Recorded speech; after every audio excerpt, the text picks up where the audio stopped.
ನೀವಿನ್ನೂ ನಮ್ಮ ಚಾನೆಲ್ನ ಸಬ್ಸ್ಕ್ರೈಬ್ ಮಾಡಿಲ್ಲ ಅಂದರೆ ಈ ಕೂಡಲೇ ಸಬ್ಸ್ಕ್ರೈಬ್ ಬಟನ್ ಒತ್ತಿ ಹಾಗೆ ಪಕ್ಕದಲ್ಲಿರುವ ಬೆಲ್ ಐಕಾನ್ನ ಕ್ಲಿಕ್ ಮಾಡಿ.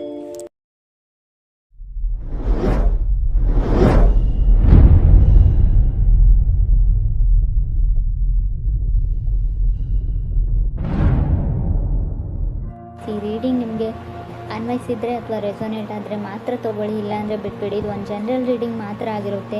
ಕಾರ್ಡ್ಸ್ನ ಶಫಲ್ ಮಾಡಿದಾಗ ನನಗೆ first card knight of cups ಬಂದಿದೆ. ನೈಟ್ ಆಫ್ ಕಪ್ಸ್ ಬಂದಿರೋದ್ರಿಂದ ನಿಮ್ಗೊಂದು ಅಂಜಿಕೆ ಇದೆ, ನಾನು ಯಾವತ್ತೂ ಖುಷಿಯಾಗಿರಲ್ಲ ಅನ್ನೋ ಭಯ ಅಥವಾ ಅಂಜಿಕೆ ಇದೆ ಅಂತ ಕಾರ್ಡ್ ಹೇಳುತ್ತೆ. ಸೊ ಅಪ್ ಆ್ಯಂಡ್ ಡೌನ್ಸ್ ಇದೆ, ತುಂಬ ಎತ್ತರಕ್ಕೆ ಹೋಗ್ತೀರಾ, ಕೆಳಗಡೆ ಬೀಳ್ತೀರಾ, ಕೆಳಗಡೆ ಬಿದ್ಮೇಲೆ ಮತ್ತೆ ಒಂದು ಲೈಫ್ ಆಸೆ ತೋರಿಸುತ್ತೆ, ತುಂಬ ಎತ್ತರಕ್ಕೆ ಹೋಗ್ತೀರಾ. ಫೀಲಿಂಗ್ ಎಮೋಷ್ನಲ್ ಅಂತ ಹೇಳುತ್ತೆ. ನೀವು ಅಥವಾ ನಿಮ್ಮ ಪಾರ್ಟ್ನರ್ ಇಬ್ಬರಲ್ಲಿ ಒಬ್ಬರ ಲೈಫಲ್ಲಿ ಕೂಡ ಇದಾಗ್ತಾ ಇರ್ಬೋದು. ಸೊ ಕಮ್ಯುನಿಕೇಷನ್ ನಡೀತಾ ಇದೆ. 5 ಪರ್ಸನ್ ಜೊತೆ ಆಲ್ರೆಡಿ ಬ್ರೇಕಪ್ ಆಗಿದೆ, ಮತ್ತೆ ಬಂದಿದ್ದಾರೆ, ಮತ್ತೆ ಕಮ್ಯುನಿಕೇಷನ್ಸ್ ಇದೆ, friends, family, kids. So health regimen ಇದೆ, ಏನೋ ಕಾಸ್ಮೆಟಿಕ್ ಸರ್ಜರಿನೋ, ಏನೋ ಸ್ಕಿನ್ ಪ್ರಾಬ್ಲಮ್ಸ್ ಇದೆ, ಪಿಂಪಲ್ಸ್ ಆಗ್ತಾ ಇದೆಯೋ, ಏನೋ ಒಂದು ಪ್ರಾಬ್ಲಮ್ಸ್ ಇದೆ.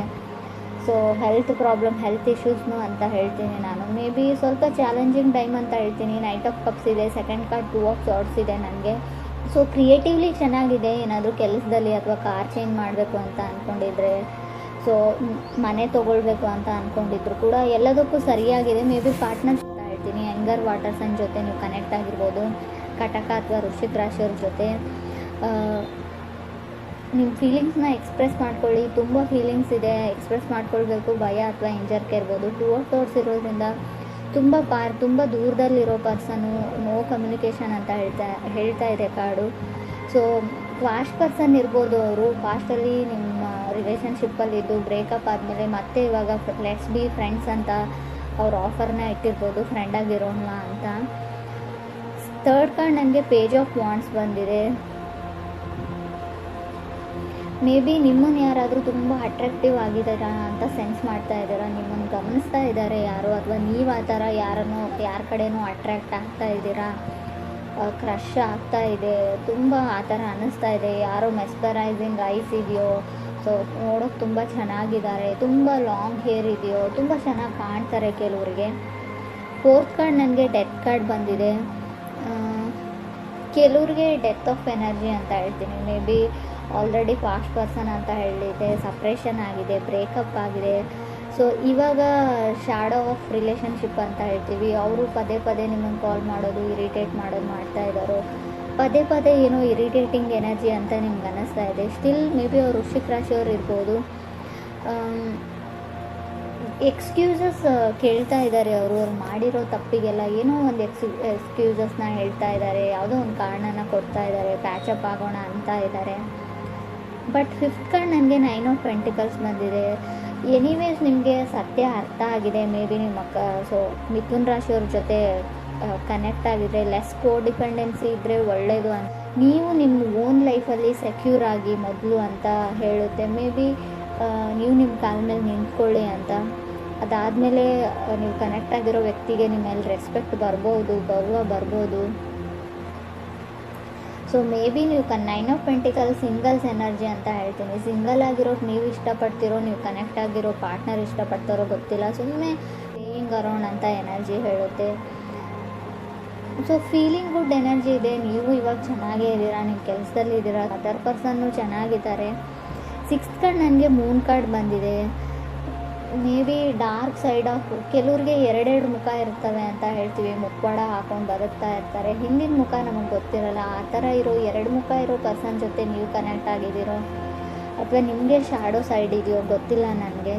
ತುಂಬ ಅವ್ರ ಲೈಫಲ್ಲಿ ತುಂಬ ಜನ ಬಂದರು ಹೋದರು, ಅವರಿಗೆ ಸೀರಿಯಸ್ನೆಸ್ ಕಮ್ಮಿ. ಇನ್ನೂ ನೀವು ಒಬ್ಬರೇ ಇಲ್ಲ ಲೈಫಲ್ಲಿ, ಅವ್ರ ಲೈಫಲ್ಲಿ ಇನ್ನೂ ಒಬ್ಬರು ಕೂಡ ಇರಬಹುದು, ಕಟಕ ರಾಶಿಯವರು ಅಂತ ಕೂಡ ಕಾರ್ಡ್ ಹೇಳುತ್ತೆ. ಸೊ ಫ್ರೆಂಡ್ಸ್, ಇದು ಎಲ್ರಿಗೂ ಅಲ್ಲ, ಕೆಲವರಿಗೆ ಮಾತ್ರ. ಮೂನ್ ಕಾರ್ಡ್ ಕೂಡ ಸಪ್ರೇಷನ್ ಎನರ್ಜಿನ ರೀಪ್ರೆಸೆಂಟ್ ಮಾಡುತ್ತೆ. ಇದು ಕೂಡ ಬ್ರೇಕಪ್ನ ಹೇಳುತ್ತೆ. ಆಲ್ರೆಡಿ ನೀವು ಮದುವೆ ಆಗಿದ್ರೆ, ಮ್ಯಾರಿಡ್ ಇದ್ದರೂ ಕೂಡ ಡಿವೋರ್ಸ್ವರೆಗೂ ಹೋಗ್ಬೋದು. ತುಂಬ ಎಮೋಷ್ನಲ್ ಡ್ರೈನಿಂಗ್ ಎನರ್ಜಿ ಅಂತ ಹೇಳ್ತೀವಿ. ಕಣ್ಣಲ್ಲಿ ನೀರು ಹಾಕ್ಬೋದು, ಸ್ಯಾಡ್ನೆಸ್ಸು, ಡಿಪ್ರೆಷನ್ನು. ನಿಮ್ಮ ತಾಯಿ ಜೊತೆ ಜಗಳ ಆಡಿದ್ರೂ ಕೂಡ ಮೂನ್ ಕಾರ್ಡ್ ಬಂದಿರುತ್ತೆ. ತಾಯಿ ಜೊತೆ ಮನಸ್ತಾಪ ಇದ್ದರೆ, ಪೇರೆಂಟ್ಸ್ ಜೊತೆ ಇದ್ದರೂ ಕೂಡ ತುಂಬ ಮಿಸ್ಸಿಂಗ್ ಎನರ್ಜಿ. ನಿಮ್ಮ ಪೇರೆಂಟ್ಸ್ ನಿಮ್ಮನ್ನು ಮಿಸ್ ಮಾಡ್ಕೊಳ್ತಾ ಇದ್ದಾರೆ, ನೀವು ನಿಮ್ಮ ಪೇರೆಂಟ್ಸ್ನ ಮಿಸ್ ಮಾಡ್ಕೊಳ್ತಾ ಇದ್ದರೂ ಕೂಡ ಆ ಕಾರ್ಡ್ ಬಂದಿರುತ್ತೆ. 7th ಕಾರ್ಡ್ ನನಗೆ 5 ಆಫ್ ಸೋರ್ಡ್ಸ್ ಬಂದಿದೆ. 5 ಆಫ್ ಸೋರ್ಡ್ಸು ಕೂಡ ಅದನ್ನೇ ಹೇಳುತ್ತೆ. ಸೊ ಕೇರ್ಫುಲ್ ಆಗಿರಿ. ನೀವು ನಂಬಿರೋ ವ್ಯಕ್ತಿ ನೀವು ನಂಬಿದ ಹಾಗೆ ಇಲ್ಲ, ಎಲ್ಲೋ ಮೋಸ ಹೋಗ್ತಾ ಇದ್ದೀರಾ ನೀವು. ಸೊ ನಿಮ್ಮನ್ನು ಮೂಲೆ ಗುಂಪು ಮಾಡ್ತಾ ಇದ್ದಾರೆ ಜನ ಅಂತ ಹೇಳ್ತಾ ಇದೆ ಕಾರ್ಡು.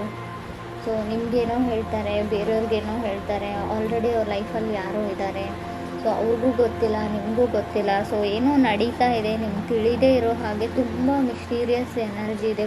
ಗುಟ್ಟಾಗಿ ಏನೋ ಮಾಡ್ತಾ ಇದ್ದೀರಾ ನೀವು ಅಥವಾ ಅದರ್ ಪರ್ಸನ್ನು. ಅಥವಾ ನೀವು ಕನೆಕ್ಟ್ ಆಗಿರೋ ವ್ಯಕ್ತಿ ತುಂಬ ಜನಗಳ ಮಧ್ಯೆ ಇರ್ತಾರೆ. ಫ್ಲರ್ಟ್ ಮಾಡೋ ಟೈಪ್ ಆಫ್ ಪರ್ಸನ್ ಇದ್ದಾರೆ ಅವರು.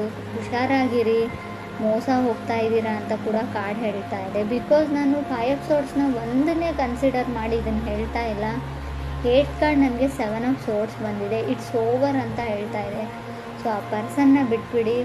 ನೀವೇನಾದರೂ ಯಾರಾದರೂ ಬ್ಯಾಕ್ ಆಗ್ತಾರೆ, ಅವ್ರು ಸರಿ ಹೋಗ್ತಾರೆ ಅಂತ ಅಂದ್ಕೊಂಡಿದ್ರೆ ಅದನ್ನು ಮರ್ತುಬಿಡಿ. ಅದು ಮುಗ್ದೋಗಿದೆ.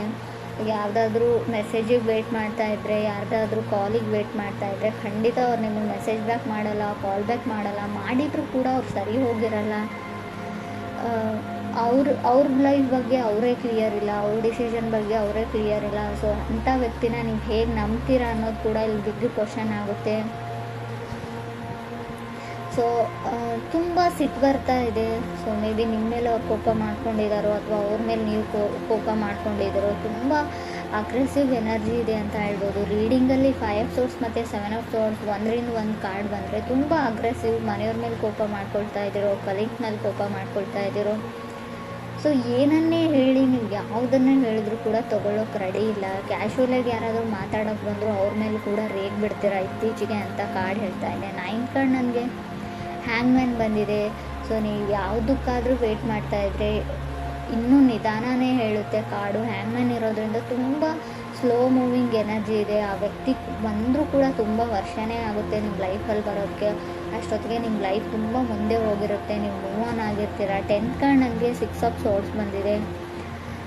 6 ಆಫ್ ಸೋರ್ಡ್ಸ್ ಕೆಲವೊಮ್ಮೆ ತುಂಬ ಕಾಂಪ್ರಮೈಸ್ ಆಗೋ ಎನರ್ಜಿನ. ಆಲ್ರೆಡಿ ನೀವು ತುಂಬ ವಿಷಯಗಳನ್ನ ಬಿಟ್ಕೊಟ್ಟಿದ್ದೀರಾ, ತುಂಬ ಎಫರ್ಟ್ ಹಾಕಿದ್ದೀರಾ ಈ ರಿಲೇಷನ್ಶಿಪ್ಗೆ, ತುಂಬ ಕಾಂಪ್ರಮೈಸಸ್ನ ಆಗಿದ್ದೀರಾ ಅಂತ ಕೂಡ ಕಾರ್ಡ್ ಹೇಳುತ್ತೆ ಇದನ್ನು ಉಳಿಸ್ಕೊಳ್ಳೋಕ್ಕೆ. ಸೊ ಇವಾಗ ನಿಮ್ಗೆ ರಿಯಲೈಸ್ ಆಗ್ತಾ ಇದೆ ನೀವೇನೇನು ತಪ್ಪು ನಿರ್ಧಾರಗಳನ್ನ ತೊಗೊಂಡಿದ್ದೀರಾ, ಯಾವ ಥರ ಆ ಪರ್ಸನ್ ನಿಮ್ಮನ್ನು ಯೂಸ್ ಮಾಡಿಕೊಂಡ್ರು, ಗ್ರ್ಯಾಂಟೆಡಾಗಿ ತೊಗೊಂಡ್ರು. ಸಮ್ಟೈಮ್ಸ್ ನೀವು ಓವರ್ ಎಮೋಷ್ನಲ್ ಆಗ್ತಿರೋ, ಅದರ್ ಪರ್ಸನ್ ಓವರ್ ಎಮೋಷ್ನಲ್ ಆಗ್ತಾರೋ. ತುಂಬ ಎಮೋಷ್ನಲಿ ಡ್ರೈನ್ಡ್ ಎನರ್ಜಿ ಅಂತ ಹೇಳ್ತೀನಿ. 11th ಕಾರ್ಡ್ ನನಗೆ 10 ಆಫ್ ಕಪ್ಸ್ ಬಂದಿದೆ. ಮೇ ಬಿ ನೀವು ಅಂದ್ಕೊಂಡಿರ್ಬೋದು ಆ ವ್ಯಕ್ತಿ ನಿಮ್ಮನ್ನು ಮದುವೆ ಆಗ್ತಾರೆ, ಆಫಿಷಿಯಲಿ ನೀವು ಒಂದು ಮ್ಯಾರಿಡ್ ಲೈಫಲ್ಲಿ ಇರ್ತೀರಾ ಅಂದರೆ ಅದು ಒಂದು ನಿಮ್ಮ ಡ್ರೀಮು ಅಂತ ಹೇಳ್ತಾ ಇದೆ. ಕನಸು ಆ ಥರ ಆಗಲ್ಲ. ಸೊ ಆಲ್ರೆಡಿ ಅವ್ರ ಲೈಫೇ ಒಂದು ಮೆಸ್ ಇದೆ, ಗೊಂದಲದ ಗೂಡಾಗಿದೆ ಅವ್ರ ಲೈಫು. ಅವ್ರ ಲೈಫಲ್ಲಿರೋ ಪ್ರಾಬ್ಲಮ್ಸ್ನ ಅವ್ರು ಸಾಲ್ವ್ ಮಾಡಿಕೊಂಡು ಹೊರಗಡೆ ಬರೋದು ತುಂಬ ಕಷ್ಟ. ಅಥವಾ ಇಲ್ಲಿ ನಾನು ಈ ಪ್ಲೇಸಲ್ಲಿ ನೀವಿದ್ರೆ ನಿಮ್ಮ ಲೈಫೇ ಗೊಂದಲ ಆಗಿರ್ಬೋದು, ಅಲ್ಲಿಂದ ಹೊರಗಡೆ ಬಂದು ಸೊ ಈ ರಿಸ್ಕ್ನ ನೀವು ತೊಗೊಳ್ಬೋದಾ ಅಂತ ಯೋಚನೆ ಮಾಡಿ. ನೀವು ನಂಬಿರೋ ವ್ಯಕ್ತಿ ನಿಮ್ಮ ನಂಬಿಕೆನ ಉಳಿಸ್ಕೊಳ್ತಾರ ಅನ್ನೋದು ಕೂಡ ತುಂಬ ಕಷ್ಟ. 12th ಕಾರ್ಡ್ ನನಗೆ ಏಸ್ ಆಫ್ ಪೆಂಟಿಕಲ್ಸ್ ಬಂದಿದೆ. ಸೊ ನಿಮ್ಗೆ ಯಾರಾದರೂ ಸಾರಿ ಕೇಳ್ಬೋದು, ಅಪಾಲಜಿ ಕೇಳ್ಬೋದು, ಅಥವಾ ನೀವು ಯಾರಿಗಾದ್ರೂ ಕೇಳ್ಬೋದು. But something better. ನೀವು ಇವಾಗ ಕನೆಕ್ಟ್ ಆಗಿರೋ ಪರ್ಸನ್ಗಿಂತ, ಕನೆಕ್ಟ್ ಆಗಬೇಕು ಅಂತ ಅಂದ್ಕೊಂಡಿರೋ ಪರ್ಸನ್ಗಿಂತ ಆಲ್ರೆಡಿ ಬ್ರೇಕಪ್ ಆಗಿದ್ದರೆ ಅವ್ರಿಗೋಸ್ಕರ ವೆಯ್ಟ್ ಮಾಡ್ತಾಯಿದ್ರು. ಅವರೆಲ್ಲರಿಗೂ ಒಂದೇ ಮಾತು ಹೇಳ್ತೀನಿ, something better is waiting for you ಅಂತ. ಮುಂದೆ ಫ್ಯೂಚರಲ್ಲಿ ನಿಮಗೆ ಒಳ್ಳೆಯದೇನೋ ಕಾದಿದೆ, ಹೊಸ ವ್ಯಕ್ತಿ ಕಾದಿದ್ದಾರೆ ಅಂತ ಹೇಳ್ಬೋದು ನಾನು. 12th ಕಾರ್ಡ್ ನನಗೆ ಸ್ಟಾರ್ ಕಾರ್ಡ್ ಬಂದಿದೆ. ಸ್ಟಾರ್ ಕಾರ್ಡ್ ಕೂಡ ಅದನ್ನೇ ಹೇಳ್ತಾ ಇದೆ, ಟ್ರೈಯಿಂಗ್ ಟು ಮೂವ್ ಆನ್. ಆ ವ್ಯಕ್ತಿನ ಬಿಡಿ, ಆ ಸಿಚುವೇಶನ್ನ ಬಿಡಿ, ಆ ಪರ್ಸನ್ನ ಬಿಡಿ. So get your wish granted ಅಂತ ಹೇಳ್ತಾ ಇದೆ. ಗೆಟ್ಟಿಂಗ್ ಯುವರ್ ವಿಶ್ ಗ್ರ್ಯಾಂಟೆಡ್ ಅಂತ ಹೇಳ್ತೀನಿ ಇದನ್ನು ನಾನು ಸರಿಯಾಗಿ ಹೇಳೋದಾದರೆ. If this person come to you, ಆ ವ್ಯಕ್ತಿ ನಿಮ್ಮ ಹತ್ರಕ್ಕೆ ಬಂದರೆ, ಸೊ ರೈಟ್ ನಾವು ನಾನು ಬ್ಯುಸಿಯಾಗಿದ್ದೀನಿ, ಇದ್ರ ಬಗ್ಗೆ ಎಲ್ಲ ಯೋಚನೆ ಮಾಡಲ್ಲ ಅಂತ ಹೇಳಿ ಅಂತಲೇ ಕಾರ್ಡ್ ಹೇಳ್ತಾ ಇದೆ. ಮೇ ಬಿ ನೀವೇನಾದರೂ ಈ ಬಾರಿ ಕಮಿಟ್ ಆದರೆ, ಈ ಬಾರಿ ಆ ವ್ಯಕ್ತಿ ಮಾಡಿರೋ ತಪ್ಪುಗಳನ್ನೆಲ್ಲ ಕ್ಷಮಿಸಿ ಅವ್ರ ಜೊತೆಗೆ ಹೋದರೆ ಖಂಡಿತ ಲೈಫಲ್ಲಿ ಖುಷಿಯಾಗಿರ್ತೀರ ಅಂತ ನಾನು ಗ್ಯಾರಂಟಿ ಕೊಡೋಲ್ಲ. ಆಲ್ರೆಡಿ ಟೋಟಲ್ ಮೆಸ್ ಅಂತ ಹೇಳ್ತೀನಿ. ತುಂಬ ಗೊಂದಲಗಳಿವೆ, ತುಂಬ ಡಿಫಿಕಲ್ಟೀಸ್ ಇದೆ, ಚಾಲೆಂಜಸ್ ಬರ್ಬೋದು ಲೈಫಲ್ಲಿ. ಯೋಚನೆ ಮಾಡಿ ರಿಸ್ಕ್ ತೊಗೊಳಕ್ಕೆ ರೆಡಿ ಇದ್ದರೆ ನಿಮ್ಮ ಇಷ್ಟ.